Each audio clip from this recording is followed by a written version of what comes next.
Assalamualaikum warahmatullahi wabarakatuh. Di sini saya akan mempresentasikan materi yang sudah dipahami minggu lalu dalam mata kuliah pendalaman materi PKN SD. Saya membuat video ini untuk menyelesaikan tugas UTS saya. Baiklah, langsung ke materinya. Di materi pertama, yaitu persatuan dan kesatuan. Nah, makna semangat persatuan dan kesatuan. Menjaga persatuan dan kesatuan bangsa bukanlah hal yang mudah. Banyak tantangan dan masalah yang harus dihadapi bersama. Menjaga persatuan dan kesatuan bangsa merupakan kewajiban seluruh rakyat Indonesia. 1. Makna persatuan dan kesatuan. Proklamasi kemerdekaan bangsa Indonesia merupakan awal dibentuknya Negara Kesatuan Republik Indonesia. Negara Indonesia yang diproklamasikan oleh para pendiri negara adalah negara kesatuan. Prinsip-prinsip yang berhubungan dengan arti dan makna persatuan Indonesia yang dimaksud adalah sebagai berikut. Prinsip Bhinneka Tunggal Ika. Prinsip ini mengharuskan kita mengakui bahwa bangsa Indonesia merupakan bangsa yang terdiri atas berbagai suku, bangsa, agama, dan adat kebiasaan yang majemuk. Hal itu mewajibkan kita bersatu sebagai bangsa Indonesia. B. Prinsip nasionalisme Indonesia. Kita mencintai bangsa kita, tetapi bukan berarti kita mengganggu-gugangkan bangsa kita sendiri. Nasionalisme tidak berarti bahwa kita merasa lebih unggul daripada bangsa lain. C. Prinsip kebebasan yang bertanggung jawab. Manusia Indonesia adalah makhluk ciptaan Tuhan Yang Maha Esa. Ia memiliki kebebasan tanggung jawab terhadap dirinya, terhadap sesama, dan hubungannya dengan Tuhan Yang Maha Esa.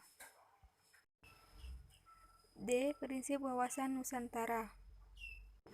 Dengan wawasan Nusantara itu, kedudukan manusia ekonomi, serta pertahanan keamanan. Yang kedua, materi norma, hukum, dan peraturan. Hakikat norma. Norma adalah tata aturan atau peraturan yang berisi perintah dan larangan. Norma atau kaidah juga dapat dinyatakan merupakan patokan atau pedoman untuk bersikap yang bertingkah laku dan bagi orang yang melanggarnya dikenai sanksi. Jenis norma. Ada beberapa macam norma, di antara norma agama, norma kesusilaan, norma kesopanan, dan norma hukum. Norma agama merupakan peraturan hidup berupa perintah, larangan, ataupun ajaran yang bersumber dari Tuhan. Bagi orang yang memenuhi norma tersebut akan mendapat pahala. Norma ini hadir di tengah-tengah masyarakat sebagai tuntunan dan petunjuk ke arah yang benar. Norma kesusilaan. Norma kesusilaan merupakan peraturan hidup atau kaidah yang menentukan tingkah laku manusia yang bersumber dari hati. Bagi orang yang melanggar norma tersebut akan timbul perasaan gelisah, cemas, dan lain-lain. Norma kesopanan. Norma kesopanan ialah kaidah yang mengatur tingkah laku kelompok masyarakat dan sumber dari adat istiadat. Bagi orang yang melanggar terhadap tersebut akan dicela, dicemooh, atau dicucilkan oleh warga masyarakat. Norma hukum. Norma hukum adalah peraturan-peraturan yang timbul dibuat oleh penguasa negara atau oleh lembaga kekuasaan negara. Isinya mengikat setiap orang dan pelaksanaannya.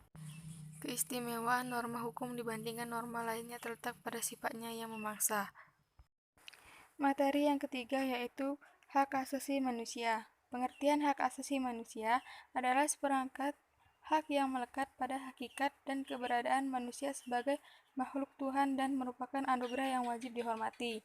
Hakikat HAM merupakan upaya menjaga keselamatan eksistensi manusia secara utuh melalui aksi keseimbangan, yaitu keseimbangan antara hak dan kewajiban serta keseimbangan antara kepentingan perseorangan dengan kepentingan umum. Nilai-nilai dasar dalam hak asasi manusia. Yang pertama, kesamaan. Kedua, kebebasan. Dan ketiga, kebersamaan. Bentuk-bentuk hak asasi manusia. Yang pertama, hak sipil. Kedua, hak politik. Ketiga, hak ekonomi. Keempat, hak sosial dan budaya. Materi keempat, kebutuhan warga negara.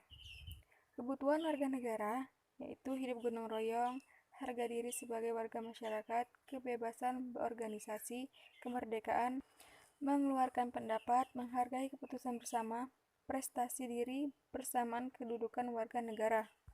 Kebutuhan dan model akademis adalah salah satu aspek psikologis yang dan menjadi dasar atau alasan berusaha. Kebutuhan fisik. Kebutuhan fisik dalam gambar diletakkan di atas susunan hierarki bukannya tanpa maksud. Pada saat ini, kebutuhan tersebut merupakan kebutuhan yang paling kuat di antara yang lain. Selanjutnya, materi kelima, gotong royong. Definisi gotong royong merupakan suatu istilah asli Indonesia yang berarti bekerja bersama-sama. Materi selanjutnya, keenam, konstitusi negara. Pengertian konstitusi, keseluruhan sistem aturan yang menetapkan dan mengatur tata kehidupan kenegaraan melalui sistem pemerintahan negara dan tata hubungan secara timbal balik antara pemerintah negara dan orang-orang yang berada di bawah pemerintahnya. Sifat konstitusi, formal, material, fleksibel, kaku. Fungsi konstitusi membatasi kekuasaan pemerintah sedemikian rupa sehingga penyelenggaraan kekuasaan tidak bersifat sewenang-wenang. Yang terakhir, materi ketujuh yaitu Pancasila sebagai ideologi negara. Pengertian ideologi. Ideologi berasal dari bahasa Yunani, yaitu idea, buah pikiran, dan logos, ilmu pengetahuan. Maka ideologi adalah suatu ilmu pengetahuan yang menjadi paham atau cita-cita. Ideologi juga bisa diartikan sebagai gagasan. B. Prinsip-prinsip dasar ideologi. Prinsip-prinsip dasar kehidupan berbangsa dan bernegara. Dasar kehidupan berbangsa dan bernegara menjadi arah dan tujuan yang ingin dicapai. C. Sifat ideologi dibagi menjadi dua, yaitu ideologi tertutup dan ideologi terbuka. Ideologi tertutup merupakan ideologi yang tidak dapat menerima pendapat baru, sedangkan ideologi terbuka merupakan ideologi yang bersumber dari pandangan hidup bangsa, nilai-nilai yang menjadi ide, gagasan, dan cita-cita yang terkandung di dalamnya. Bagi suatu bangsa. 2. Menyatukan. 3. Mengatasi yang terjadi. 4. Membentuk identitas negara. 5. Mengatasi perbedaan yang terjadi di suatu bangsa. 6. Menjadi dasar dan arah yang ingin dicapai oleh suatu bangsa. E. Peran Pancasila dalam kehidupan berbangsa dan bernegara. 1. Menjadi landasan atau pedoman bagi kita untuk menjalankan pemerintahan. 2. Menjadi pedoman bagi kita untuk bersikap dalam hidup bernegara sekaligus menjadi hak dan kewajiban warga negara. 3. Digunakan sebagai landasan berpikir, bersikap, dan bertindak dalam kehidupan berbangsa dan bernegara. Cuman itu saja yang dapat saya jelaskan dalam beberapa materi di minggu lalu. Saya akhiri, wassalamualaikum warahmatullahi wabarakatuh.